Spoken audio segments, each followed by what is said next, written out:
Life after Chris Christie, New Jersey decides on his successor. Will it be the first lieutenant governor the state has ever had, Republican Kim Guadagno, or former ambassador and Wall Street exec, Democrat Phil Murphy? Tonight, with live reporting from campaign headquarters, polling stations, and expert analysis from top journalists, combining the resources of The Montclarian, WMSC, Carpe Diem, Wire Jersey, and the Center for Cooperative Media. From the News Lab at the School of Communication and Media at Montclair State University, New Jersey decides.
Hell no. And I'll just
following you. So I just gotta see. still. Malillo. All right, can we get that hooked up on the prompter, please?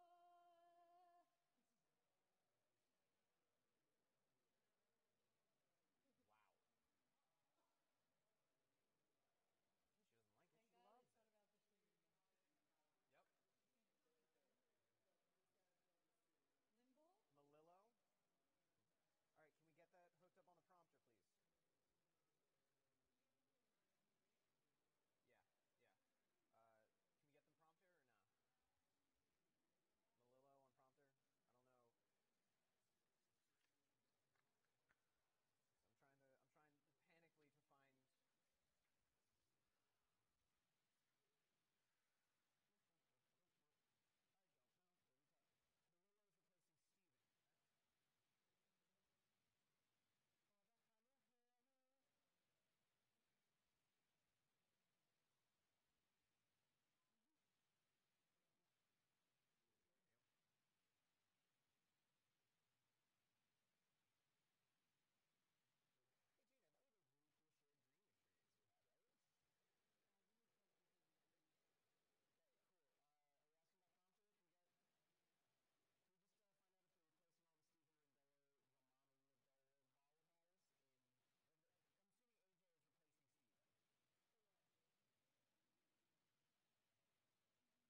Life after Chris Christie, New Jersey decides on his successor. Will it be the first lieutenant governor the state has ever had, Republican Kim Guadagno, or former ambassador and Wall Street exec, Democrat Phil Murphy? Tonight, with live reporting from campaign headquarters, polling stations, and expert analysis from top journalists, combining the resources of The Montclarian, WMSC, Carpe Diem, Wire Jersey, and the Center for Cooperative Media. From the News Lab at the School of Communication and Media at Montclair State University, New Jersey decides.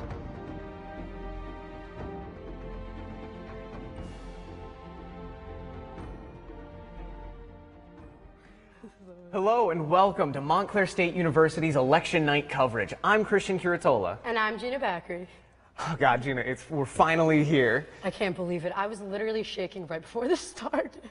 That's okay. We're going to use that. It's going to be great because this whole collaboration is going to be amazing, right? And we promised to give you guys a show. So this broadcast is a collaboration from the Montclarian, the Center for Cooperative Media, WMSC Radio, the crew of Carpe Diem, and Wire Jersey, and pretty much every other resource we have at the School of Communication and Media. And now, if you look behind me, you're going to see all kinds of hustle and bustle as people just kind of go around doing their thing. Because this is our new building. We're going to play with all of our new toys. This is the first live broadcast from this building, and we are super excited to be the first people to do this. We get to set the ground, floor, and hopefully we set it high because I'm excited. Are you excited, Gina? I'm pretty excited. And the thing is, we get a privilege of, like, we've been involved in this for about 2 weeks, getting ready and all the prep work, but there's a small army of people who have been talking about this, debating this. For a month. How many times can we say it? It was a month. Literally like a month. And I know a month doesn't seem like a long time, but these people put in their blood, their sweat, their tears into all of this. So it's gonna be a fun time. It really is. We're gonna have so much for you. We're gonna have packages. We're gonna have people all over the state in pretty much every part that you can think of, having the conversations that you want to hear that keep you interested about your election. So now, to start things off, we go to our news reporter, Kate Braunstein, behind us in the News Lab, who's with our Associate Director for the Center for Cooperative Media, Joe Amditis, and our live map. Yes, we have a map. Hi, guys. So, yes, I'm here with Joe Amditis for the Center for Cooperative Media. Joe, can you explain to us what's going on behind us? Yeah, so as you see, we have our starting line here. We have these maps that you just saw constantly updating. They're made by NJ Spotlight.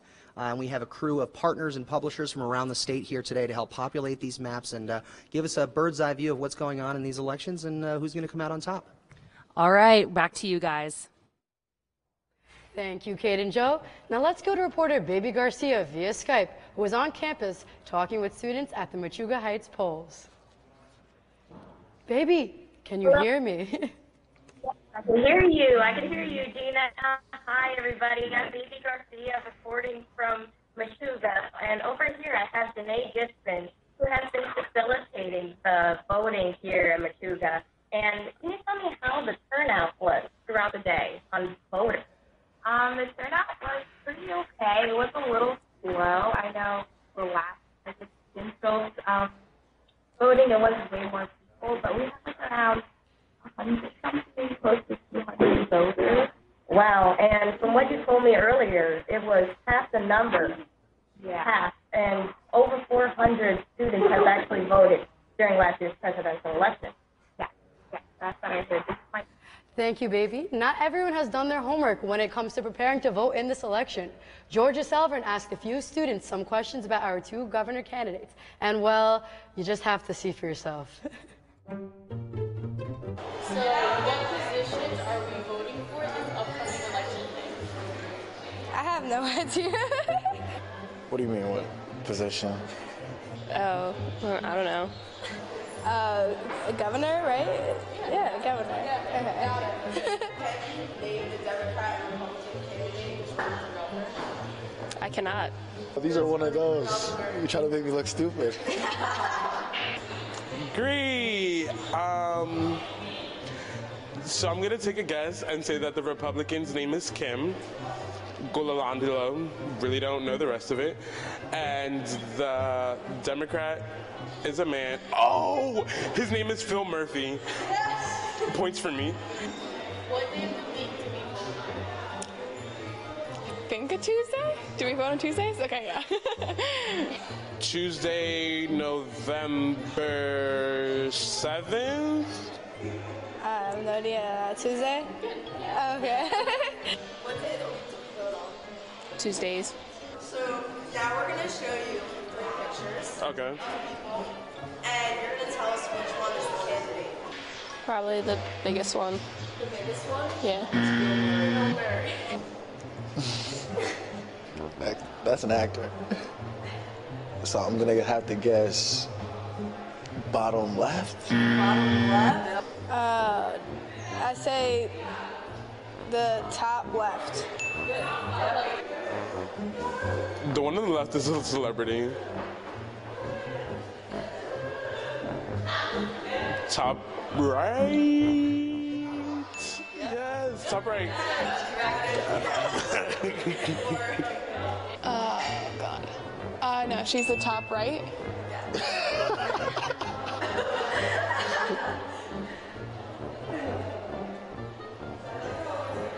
She's an actress.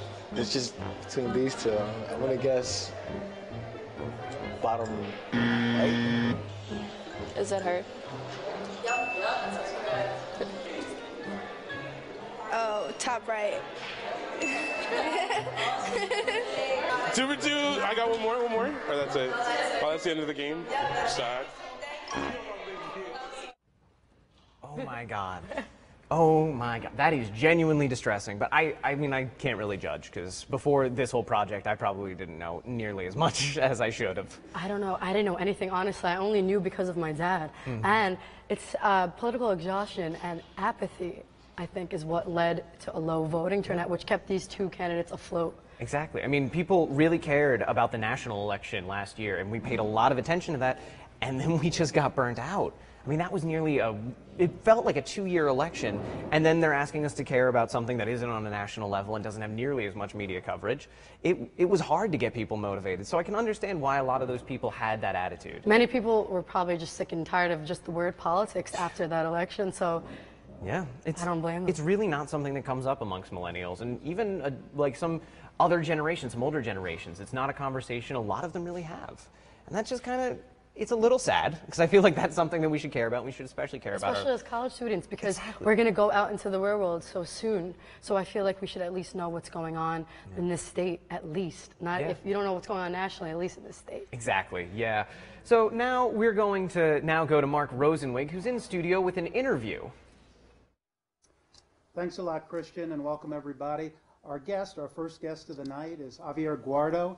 He has started Planet Civic here in Montclair, New Jersey, and that has to do with civic engagement on the part of all of us, both when there are elections and otherwise. Tell us about it.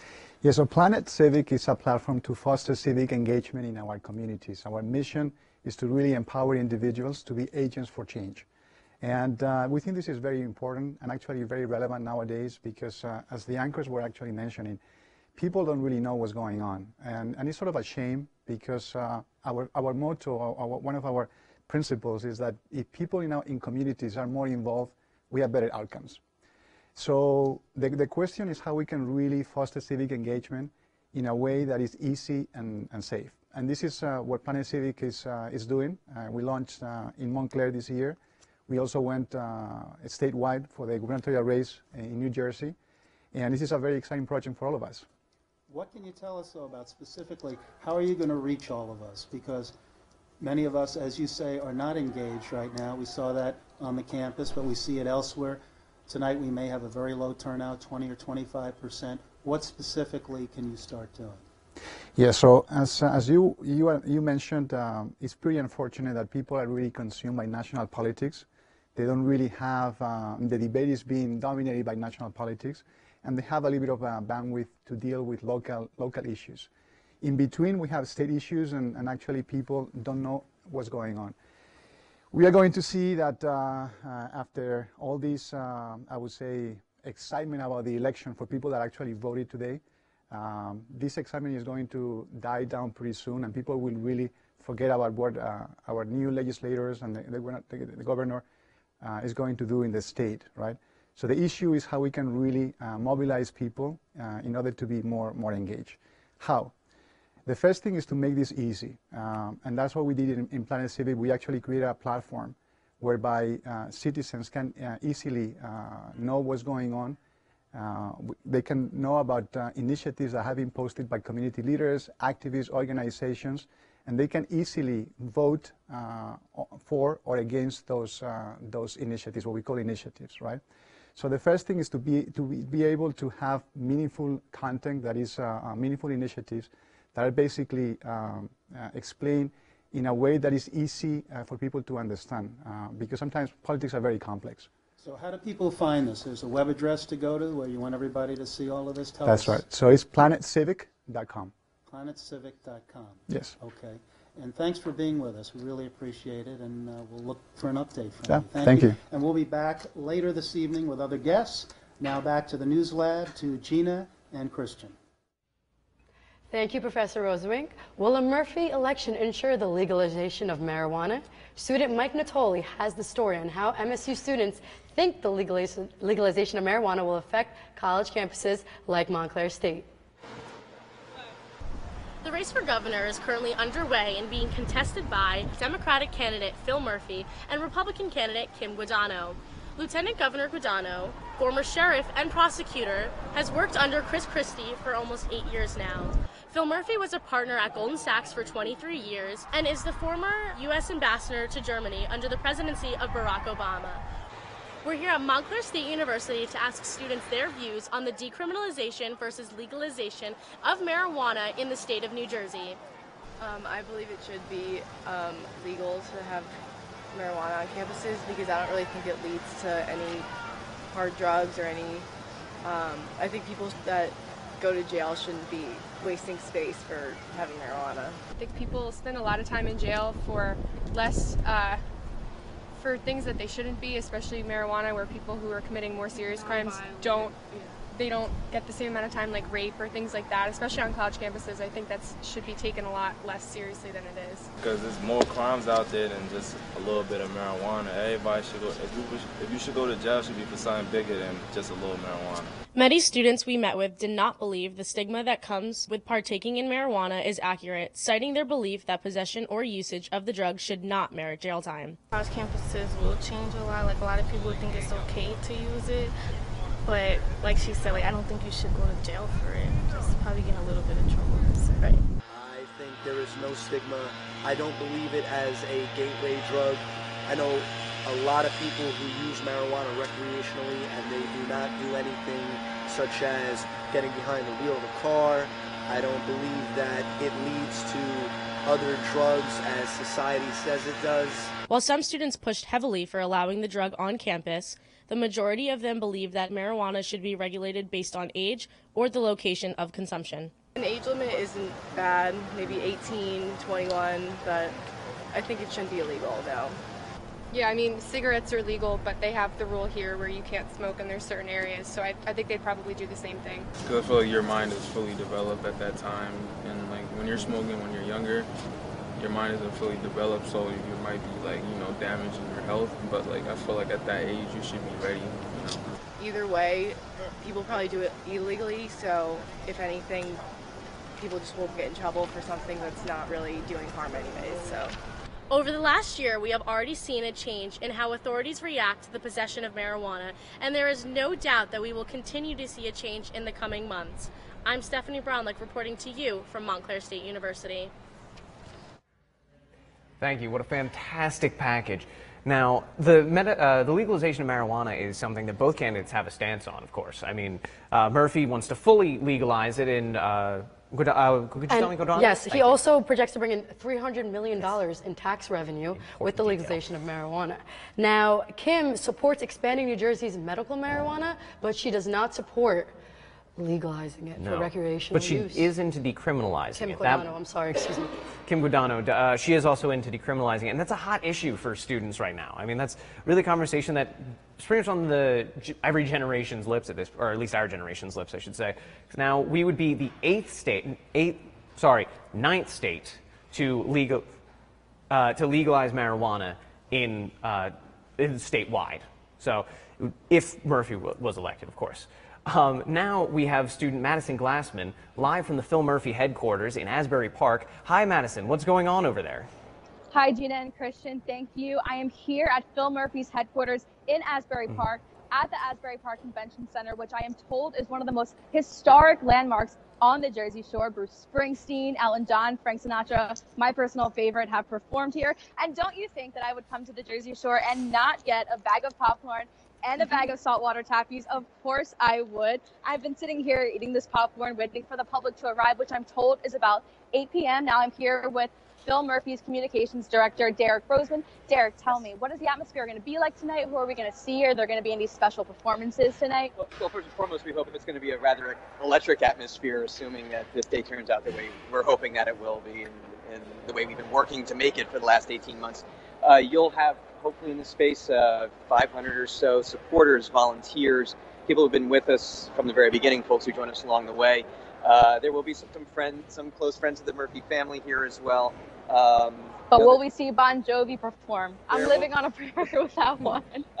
There may be a sighting. I don't think there will be a performance, though, okay. Unfortunately. But I do believe that John and his wife will be here as well. They are good friends of the Murphys, after all, and very supportive of us. They've done a lot of stuff for us throughout the campaign. Got it. It should be a very fun night.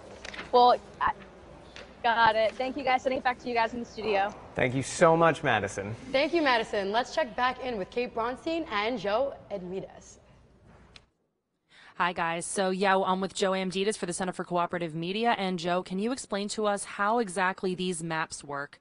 Yes, I can. So they are powered by Google Sheets. They're spreadsheets that are shared. They're collaborative Google Sheets, and they're going to be, we have a room full of volunteers here, partners and publishers from all over the state who have come up to Montclair State University to plug the numbers into these spreadsheets as they're released by the county clerk's websites and the county clerk's offices.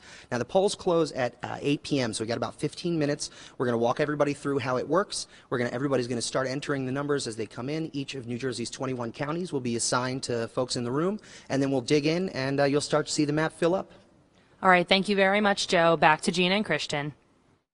Thank you, Kate. Here at Montclair State, students have also participated in the Voting Block Project. They've covered different communities in New Jersey to find out what exactly matters to them this election. Here's two students talking about their voting block assignments.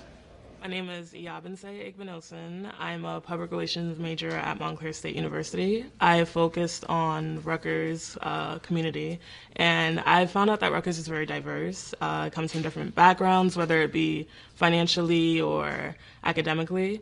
And a lot of kids come from abroad, and I actually interviewed with some kids that are living off of student visas. They're excited about Phil Murphy, and they are strong on voting for Phil Murphy because he wants to eliminate the immigration laws with deporting or letting students return back home after their student visas expired.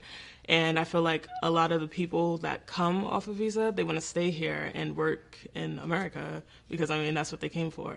All the students that I had interviewed were focused on Phil Murphy wanting to lower tuition prices, and that was a really big deal for them. And they believe that tuition prices have raised up over the years. I mean, when have you heard of college tuition being $40,000? You know what I mean? For in-state students or out-of-state students. Chris Christie, they had, he was a big factor. I mean, they just want him out. Like, if it's today, tomorrow, they want him out. But Kim Guadagno, they do not approve of her policies and her position because, it's just like Chris Christie's right hand. I mean, it's going to be like a repeat, and it's just going to be like a broken record, repeating the same thing for the next 8 years. I came in there thinking that a lot of people weren't going to be very knowledgeable about the governor's race because I had interviewed other people from other communities and they didn't know anything at all. But with Rutgers, pretty much everyone's going to vote this November. And if they didn't know about it, they were more enlightened and they became interested in it.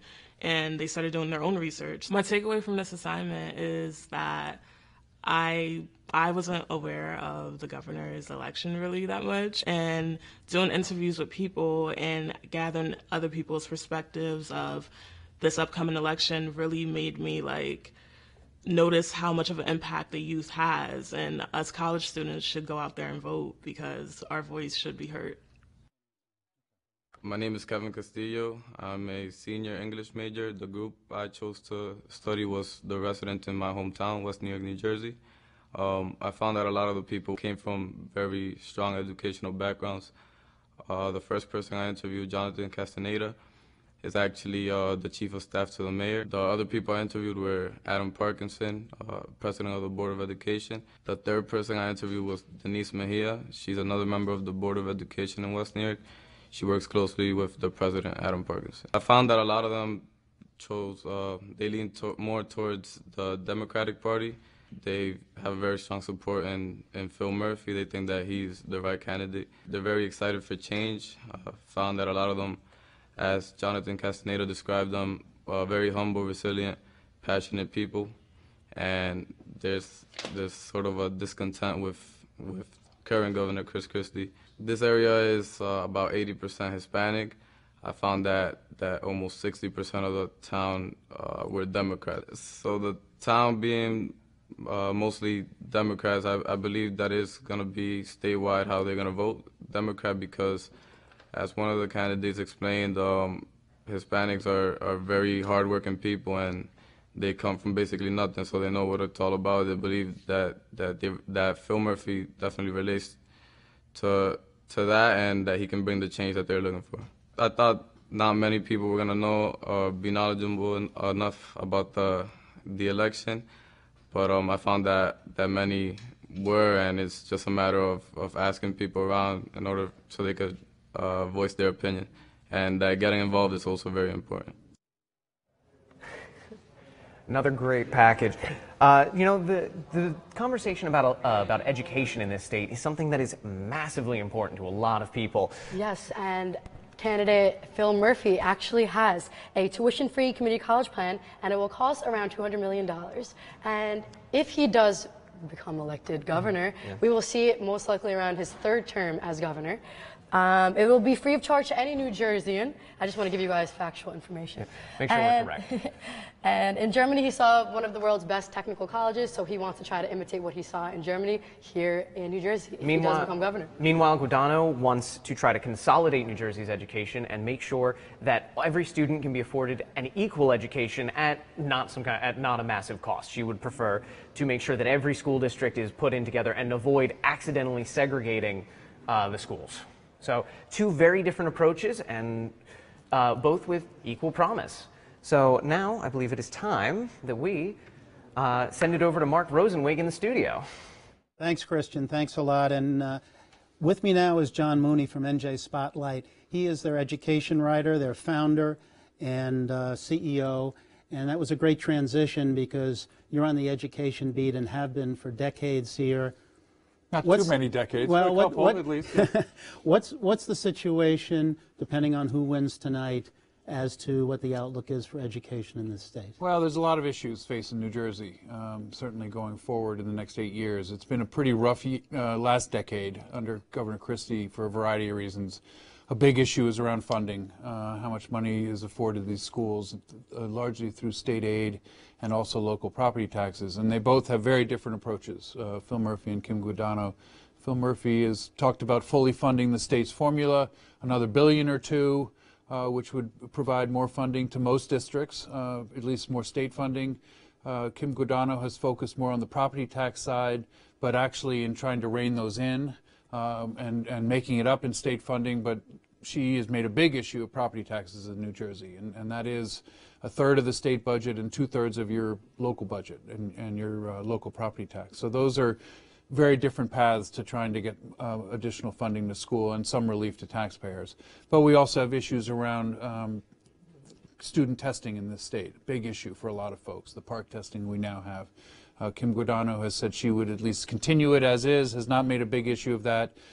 Phil Murphy has said he would end it immediately. I'm not quite sure what he would replace it with, if anything at all. I think There's a general consensus there has to be some kinds of assessments, and so he hasn't really fleshed out what would happen next, but he's been very vocal against the park test, and that gets him some points among those, especially teacher unions and some of the other advocacy groups. Well, speaking of the teachers union, the NJEA, the teachers union, has been very involved, as they always are politically, and there's a whole squabble going on with Steve Sweeney in South Jersey, the Senate president, who may or may not be reelected tonight.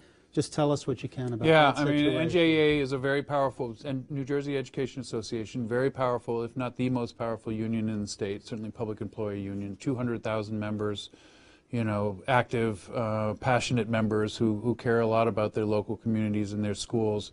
So they can really bring a lot to bear to a race, and they have a lot of money, and they outpace virtually any other organization in the state in terms of what they spend on politics. And they have strongly gotten behind Phil Murphy, and they did so very early in the race and have really been backing him from the get-go and really helped him build the lead that a lot of folks feel he had, at least going into the race. They've gotten into this fight, however, with Senate President Steve Sweeney, also a Democrat, and not somebody you'd typically see a union pick a fight with. But he and they have disagreed on how to fund the state's pension system.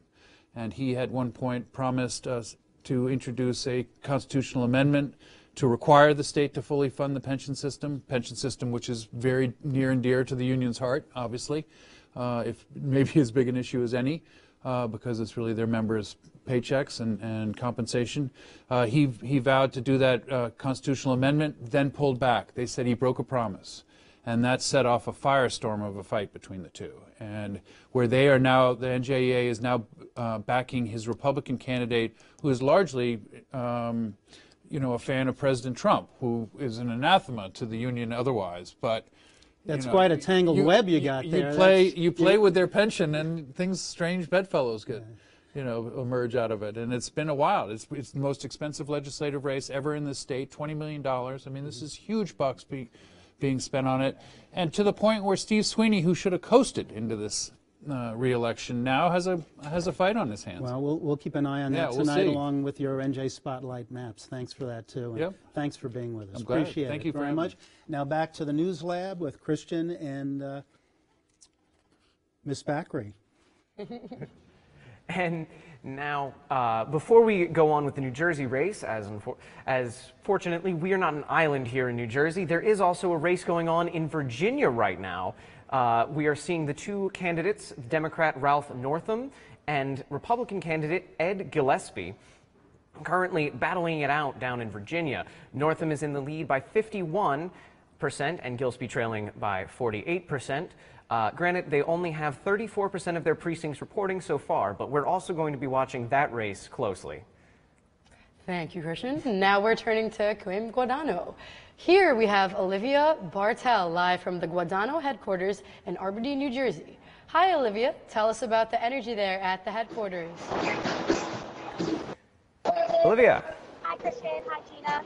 So, we're going to have closing and people are coming on in.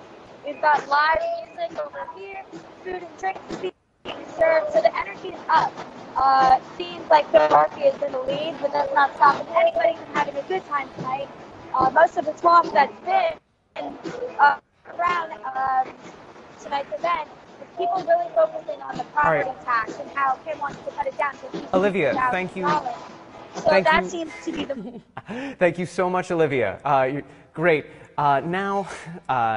Thank you, Olivia. Yes. There's still so much left to talk about as we both discuss candidates and how they will affect New Jersey. Stay tuned for the rest of our updating live coverage of this election, along with guests like MSU student Baby Garcia reporting live from the polls on campus and more updates from the candidates' headquarters. Life after Chris Christie, New Jersey decides on his successor. Will it be the first lieutenant governor the state has ever had, Republican Kim Guadagno, or former ambassador and Wall Street exec, Democrat Phil Murphy? Tonight, with live reporting from campaign headquarters, polling stations, and expert analysis from top journalists, combining the resources of the Montclarian, WMSC, Carpe Diem, Wire Jersey, and the Center for Cooperative Media. From the News Lab at the School of Communication and Media at Montclair State University, New Jersey decides.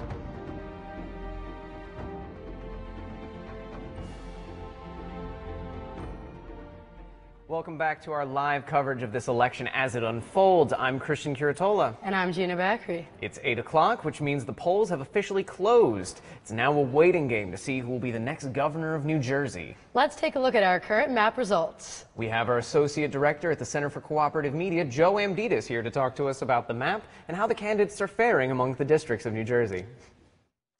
Well, thank you. Right now we know nothing because the polls have just closed, so none of the results have come in, but we do have an army, a veritable army of folks here to help populate our map, and as soon as we are done here, we're going to have everyone get together, start filling those spreadsheets. You'll see the map start to take shape, and we'll see what our legislative, our governor, and our ballot questions results look like. So, yeah, it's going to be an interesting race. Again, New Jersey's governor is one of the most powerful governors in the state by the Constitution.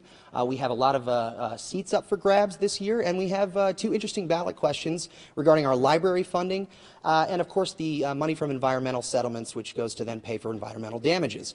And so, as we continue to update these maps, these spreadsheets, you'll see the colors start to appear. Obviously, red for Guadagno, blue for Murphy. You may see an orange in there, which means that the district is tied.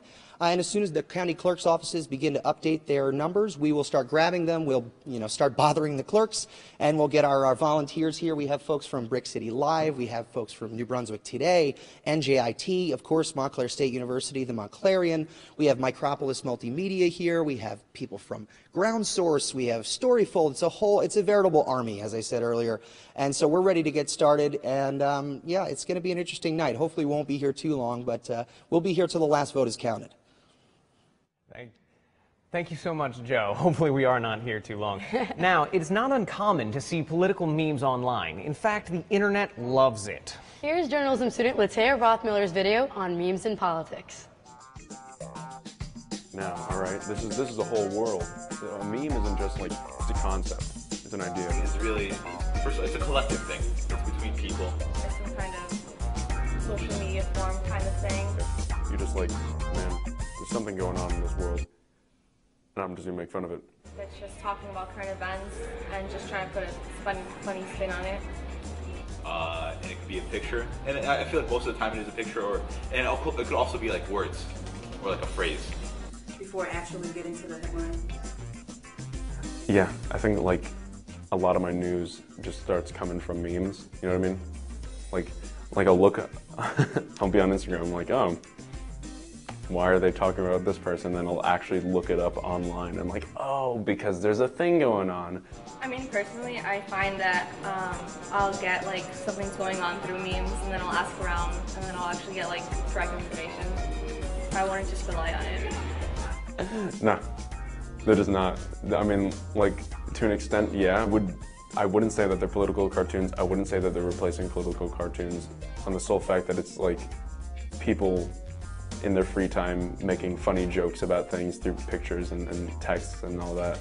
And if you start taking it seriously, like a political cartoon does, like, you're doing something wrong, man. Definitely for our generation, that memes are the new political cartoons, definitely. Because people care too much about a lot of things, like, or they're too involved, or they think about it too much, and it's like, yeah, it's serious. Yeah, you should be concerned, but the fact that you're going out there and you're like, oh yeah, man, I got this great idea. I'm gonna put, the big wigs, the big political big wigs, I'm gonna make them, these fat guys in suits with money bags for heads. It's just like, no, that's not, like, nobody cares about that stuff, man. Like, now I'm gonna throw in some Pepe, and I'm gonna throw in some like weird stuff into a photo, and then like turn the quality down to like 5 pixels, and we're good.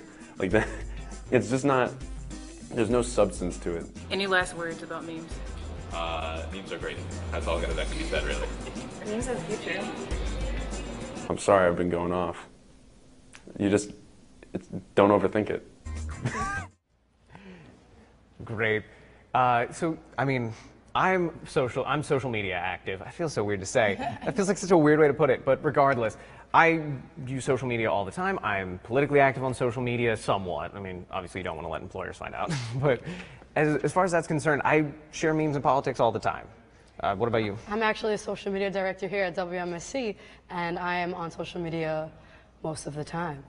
I think that memes are incredible because they give you a little bit of information and they give you entertainment as well. Mm-hmm. I think for the layman, for the person who doesn't want to dedicate their whole time to politics and spend just tons of time in politics, using things like memes or using things like Twitter, for example, that can boil it down and can boil down more complex political topics and make it at least digestible so that somebody can have some activity. You feel like it's like a little relatable. It's relatable too to the audience. It makes it easier because, I mean, there's one thing to having a person come to you and say, well, the tax rate was 53% last week, and then it's another thing to just see Pepe. See Pepe going, Pepe right taxes. And feels bad, man. Like that's a whole different thing, and it's something that keeps it interesting and can raise political awareness. But on the offhand, don't you think it's a little dangerous? Not that it's dangerous, but I mean, I don't think that people shouldn't be getting their news only from memes, but if they're in the mood to just relieve some tension and stress, then go on Twitter and find out some memes. Yeah, just a quick little capsule, a quick little update. So I think that's all we can really say about memes, otherwise we would... Phil Murphy actually just announced a free tuition, no, he didn't just actually announce that, but he does have a free tuition plan for community colleges in New Jersey. In a video by Jennifer Pinella and Molly Jenkins, MSU students weigh in on the pros and cons of this plan. My name is Charles Gu. I'm currently a junior at Montclair State University, majoring in accounting. I'm Dylan Glazer. I'm a sophomore here at Montclair State University, and I'm a communication and media arts major. I'm Megan Boyd. I'm a senior, and I'm an athletic training major. I'm Mike. I'm a sophomore, and I'm a film major. My name is Allison Davidoff. I'm a sophomore, and I'm a film major. Democratic nominee for governor Phil Murphy announced a plan for free tuition in New Jersey community colleges. How do you feel about that? In a way, it can help out our society with students not having to pay off as much loans, but at the same time, I feel like this could affect how much money the college and the professors are making. I think that having free community college would allow them to go to school and further their education instead of just stopping after high school. I mean, I think it's a good idea, but I mean, who wouldn't want free college? But honestly, it's going to raise taxes in a sense, and it's just going to be a lot more money for everyone else. And it's just, in the long run, it's just going to add up, and really, no one's going to get free anything. You're paying it for it in the long run. Well, it will definitely reduce the financial burden to future college students and their parents. I think it's pretty cool because it's the first step in hopefully all education after high school being free. Would you transfer to a community college if this were to take place? I probably.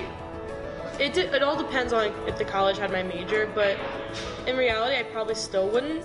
No, because I feel like going to a university is like where you leave your mark. I personally wouldn't, because it wouldn't have what I wanted to do. No, not really, because I prefer the experience over the amount of cost. Do you think free tuition community college is possible? Maybe somewhere down the line, but as of right now, I don't see it happening in the next 10 years. I think they're not suitable and neither possible. From the 2016 election, or prior to that, when Bernie Sanders was trying to do kind of like the same thing, we established that it would raise taxes, wouldn't be too great, and that's why I think he kind of lost. So I don't think it would work. It's a great idea. I'm all for it in a way, but it's probably not going to go over too well. Reporting from the School of Communication and Media, I'm Molly Jenkins. And I'm Jennifer Pinella. And now we have breaking news. CNN has just declared Phil Murphy the winner. Now, I should say that all of this is just conjecture. CNN has outside people and a whole bunch, and has a whole process of trying to sample and projecting the winner. And although they may be right or they may be wrong, their projections are just assumptions based on some math and averages and so on. What we have here is actually an entirely populated map, data-driven, and works entirely using proper data as it comes along. So, but although CNN has declared Phil Murphy the winner, it'll be interesting to see whether or not they're right. I'm certainly curious. Well, we'll know very, very soon. Yes, of course. It's now time to take another look at Professor Tara George's voting block project. Let's hear about what communities MSU student Baby Garcia and Brianna Luciano chose to look at. My name is Baby Garcia. I'm a junior at Montclair State University studying journalism, and I recently visited Newark. I went to Highland Avenue, which is next to Branchbrook Park, where I interviewed residents within the area, and I knocked on their door to ask them about their opinions on the governor's election. On Highland Avenue, there's a very diverse group of residents, middle class, high class. A lot of the residents were reluctant to talk. However, I did speak to two people, including Nancy Doan, who is a mother of 2 children. She's very concerned about the school systems, but is not paying attention to local politics. Nancy Doan only knew the candidates' names word of mouth from other friends of hers, but did not know and pay attention to what they believed in. Doan isn't sure on who she's going to vote for governor. I've also spoke with Robert Mercado, who is a District 1 Essex County Freeholder nominee for the Democratic Party. He strongly supports candidate Phil Murphy.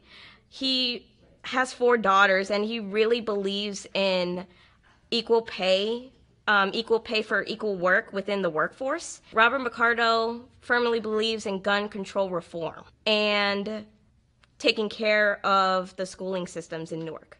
My takeaway from this assignment is to be a better citizen journalist, to be more informed of local politics as well as nationwide, and also to keep persisting on my dream of seeking the truth as a reporter. My name is Brianna Luciano. I am a junior communication media arts major, and for my group I decided to focus on the athletic community of Montclair State University. For the athletic community, I decided to interview athletic trainers, members of the softball team, and members of the baseball team as well. I found that most students are concerned with educational funds compared to the New York State budget. Recently, the New York State budget passed a scholarship program where students are eligible to accept free tuition, and that's what many students in New Jersey are saying that they would like as well. One thing that I found very interesting was when I interviewed a member of the baseball team who was also part of the military. He took a different aspect of the New Jersey governor's race and said that he would like to see the governor build infrastructure for homeless veterans and see more funds going towards finding houses for them. From this experience, I learned that although students aren't following the New Jersey governor's race, they're following politics on a larger scale and concerned with President Trump and politics related to that aspect. And we're back here now. So before we get into our next interview, we do want to give you a quick update on where the other races are currently going. The Virginia race currently still a little too close to call, but we're working on it as the precincts report in. New York polls are still closing, and we're keeping an eye. Oh my God. Nearly 61% of the precincts are reporting in. That is coming in as live as possible. It's literally getting typed in Literally, front of us. we are learning about it. This is fresh, updated news. Yes, so now we are going to go over to Skype with editor of Tap Into Newark, Mark Bomano. Now, do we have him yet? Oh. Phenomenal. Hello, Mr. Bomano. How are you? I'm great. How are you today? I'm here at the Asbury Park Convention Hall. It's a busy scene here. At least early predictions that Ambassador Phil Murphy has won the governorship of New Jersey. Democrat Phil Murphy. I'm sorry. So, Mr. Bomano, tell us what you see and what is the mood of where you are at? The room I'm at right now is the Asbury Park Convention Hall, right on the boardwalk, facing the ocean, downtown Asbury Park. The room is getting busier and more excited as Democrat Phil Murphy has apparently, at least doing initial reports from CNN and other news agencies, been declared the winner of the New Jersey 2017 gubernatorial race. So about how many people do you think are there? At this point, there's at least 200 to 300 with, I got to say, well over 1,000 waiting outside to get in. Have you gotten the chance to talk to any of those people? Certainly. Many of them have come from all over the state, but again, my website, Tap Into Newark, covers the state's largest city. There are many people here from Newark. other cities around New Jersey, such as Jersey City and Paterson, as well as suburban enclaves such as Montclair. And generally, this is a very partisan Democratic crowd. They're all pleased Phil Murphy's been elected, and they're even more pleased that Kim Guadagno, seen as many as just an alkalite, just another second half of the very unpopular Governor Chris Christie administration, is now apparently gone. In your experience, what have you seen of the Newark community? Like, how has the majority of Newark started going over to Phil Murphy versus Kim Guadagno? Is the majority of Newark leaning on her end, or on his end? Sorry. They're certainly not leaning on her end. It is an overwhelmingly Democrat city. What is interesting is that Phil Murphy early on campaigned in Newark before any of the other potential Democratic candidates, such as Jersey City Mayor Steve Fulop, such as State Senate President Steve Sweeney. Before they even got into the race, back in May 2016, Phil Murphy was actively campaigning in the streets of Newark, which is because it's the highest concentration of Democratic voters in the state. In many ways, he won the primary, in this case the governorship, by campaigning hard, grassroots level, shoe leather campaign, despite the fact he was very well financed. He won this race in many ways on the streets of Newark. So would you say that then Newark had a great influence on him, on his potential election, or at least what CNN is calling his preliminary election? Would you say that Newark has been a huge influence on that? I would say so, because again, he campaigned in Newark very early. The day he began his campaign, he prayed at Reverend Ron Slaughter's church, St. James A&E, one of the largest African-American church congregations in Newark, getting the church congregation vote in cities such as Newark. From that moment on, he was in Newark every day practically. You saw him everywhere. He's had the majority of his campaign events, including his recent event where former President Barack Obama supported him in downtown Newark at the Robert Treat Hotel. I'm sorry, Mr. Warner. Thank you so much for joining us. We do have breaking news coming from Virginia. We're having technical difficulties. Small technical difficulties. We're working on it, though. But we do have breaking news. The AP is reporting that Democrat Ralph Northam has won Virginia's hard-fought race for governor. We will have numbers for that very soon. We'll have actual numbers for that very soon. But now I think it's time that we go behind us to Kate on the News Lab floor. Thank you, Christian. I am here currently with Dan Reef, who is a student canvasser for Phil Murphy. Dan, how do you feel about this entire election, and are you excited for what's going to happen tonight? Yes, absolutely. I mean, from what we hear so far, I'm definitely excited and proud of the whole campaign, and a lot of great people worked very hard and put in their time, and it's definitely something to celebrate.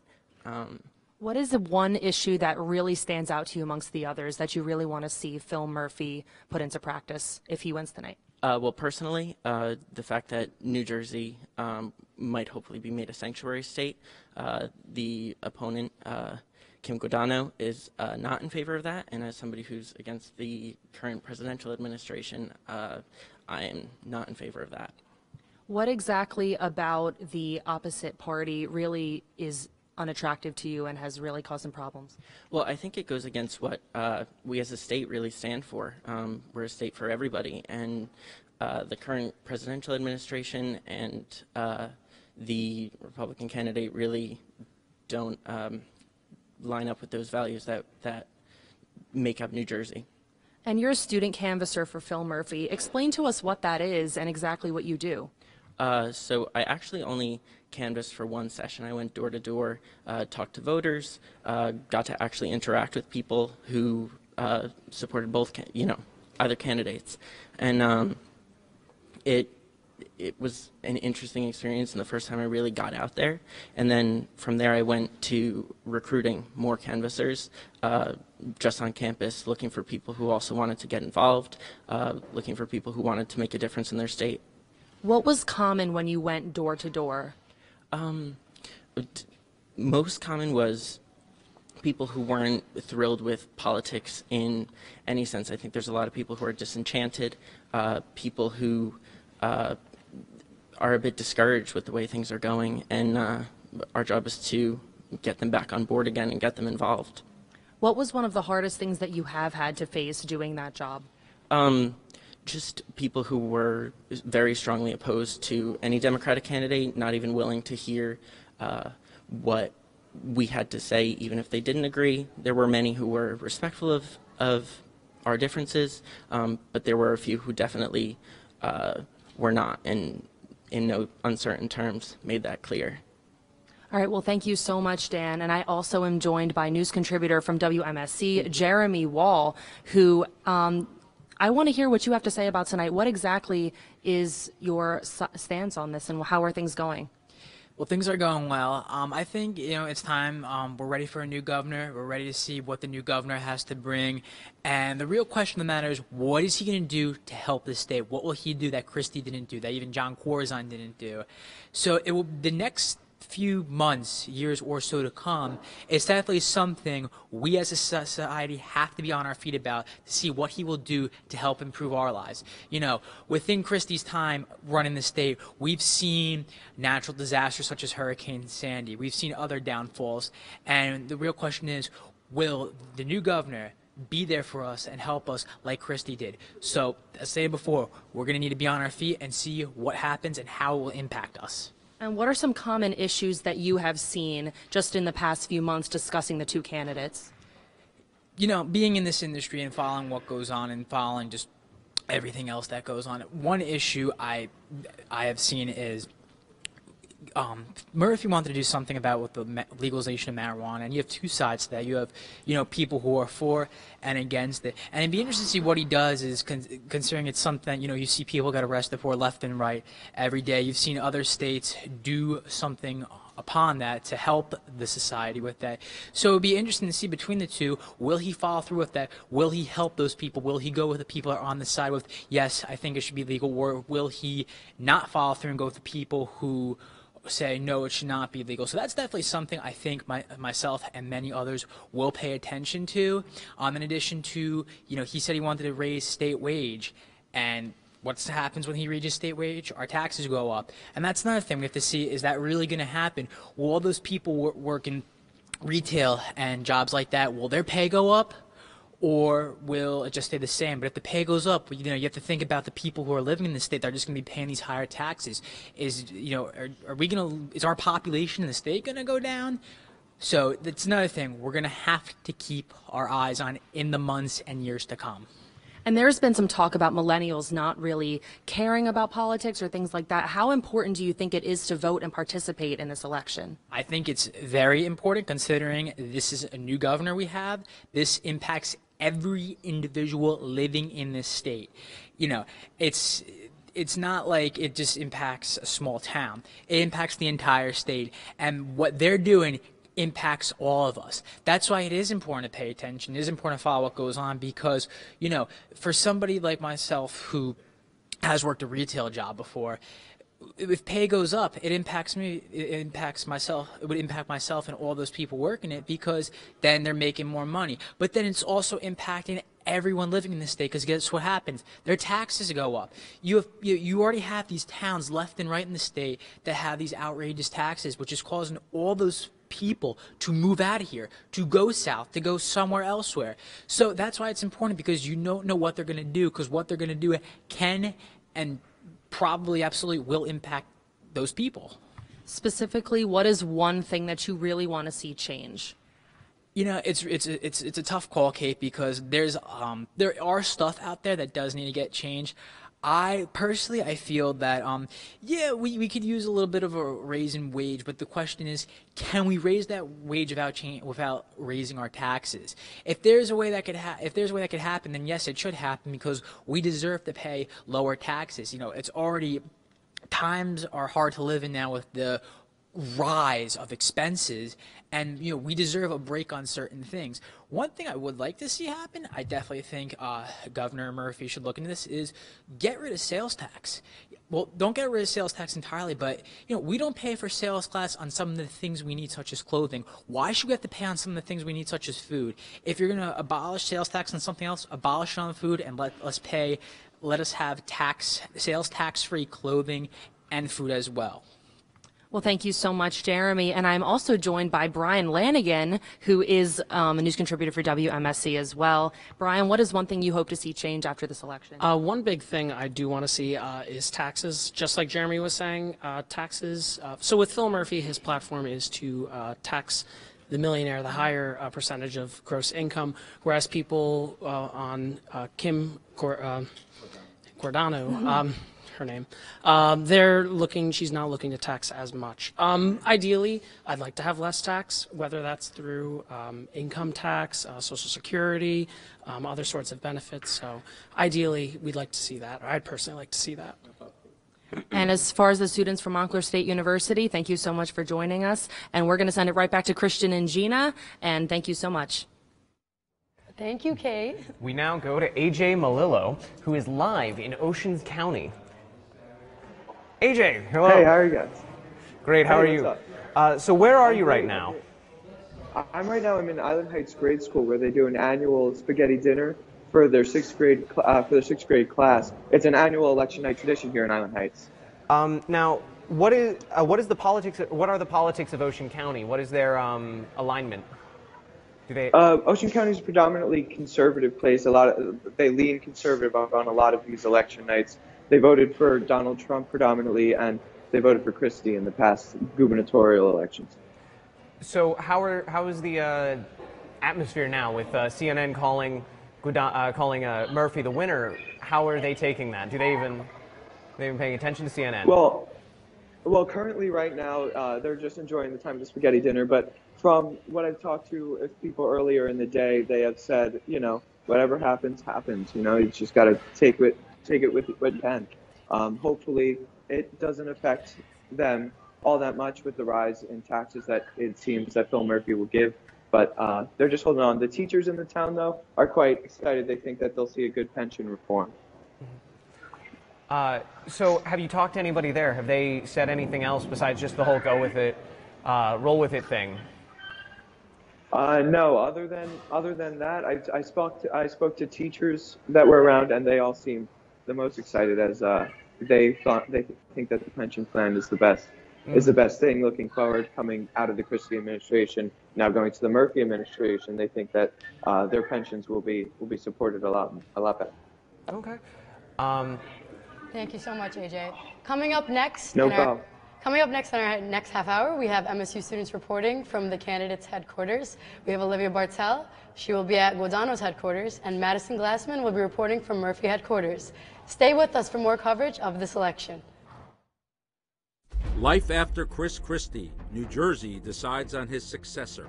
Will it be the first lieutenant governor the state has ever had, Republican Kim Guadano, or former ambassador and Wall Street exec, Democrat Phil Murphy?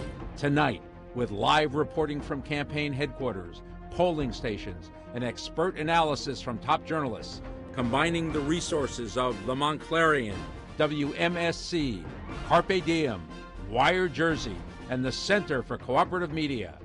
From the News Lab at the School of Communication and Media at Montclair State University, New Jersey decides.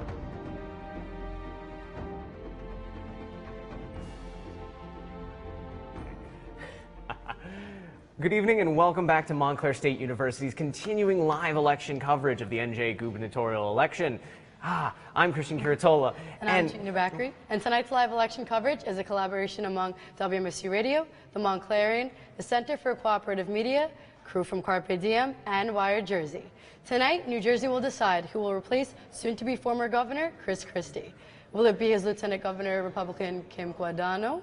Or will it be a Democratic challenger, Phil Murphy, in the governor's mansion by the end of tonight, which, according to CNN, again, CNN's, they have declared Murphy the preliminary winner, which is kind of shocking, to say the least. So we're now going to be seeing what's happened as the polls have closed. We are going to be updating a live election map that will keep giving us everything as every precinct reports in as this race slowly comes to a close. So it's going to be a hotly anticipated race. Now, before we get on to that, we just got news from Virginia in the last half hour that Democrat Ralph Northam has won Virginia's hard-fought race. He Of course, the Virginia race got a lot of attention from President Trump, who spent a lot of time endorsing his chosen candidate in there. And due to what we'll call anti-Trump sentiment that arose after the last election, we are now seeing how President Trump's influence may have hurt the candidate, possibly, or just avoiding Trumpism in general. Meanwhile, Trump has virtually ignored New Jersey in pretty much every capacity. So we will see how that influence or lack thereof affects us. So now let's take a look at our live map with Associate Director for Cooperative Media, Joe Amditis, and Kate Braunstein. Thank you so much, Christian. So according to polls, Ocean County just came in, and it's going to be pretty interesting because a lot of the counties are in so far. Ocean County is in, and we're going to be keeping track. And it looks like other counties in the north have come in as well. So we're going to keep tabs on all of these counties, and we have our polls behind us. We have so many journalists and people and students from Montclair State University in here talking. So right now we have a guest. Okay, please introduce yourself. Tell us exactly what you're doing here and how excited you are for this election results. Yeah, I'm John Mooney, the founding editor of NJ Spotlight, and we're a nonprofit news site in New Jersey.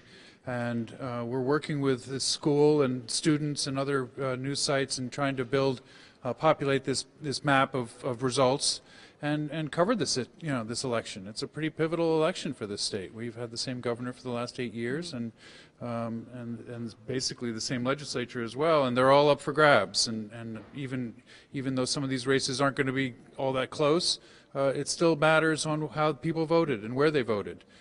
So I think the service that's happening here in this newsroom is really fabulous. It's really the only place in the state that is doing this kind of coverage in a statewide basis. So credit to everybody here. Well, thank you so very much. And also for you personally, is there anything you want to see change after tonight? Oh, I mean, there's a lot. There's certainly a lot in this world that needs changing these days. I mean, it's a fairly perilous time. But I think, it's time for a new governor, for sure. It's been a contentious 8 years. It's been a tough 8 years in some ways. In other ways, there's been some progress made. And I think bringing a different voice in there, I think will, and in this case, probably in all likelihood, a different party.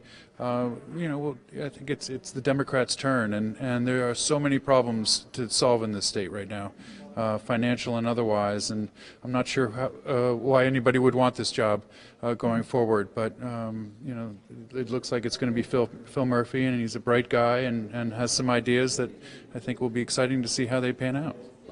Is there anything specific for millennials that you would like to tell us that regarding this election and politics in general, as far as awareness?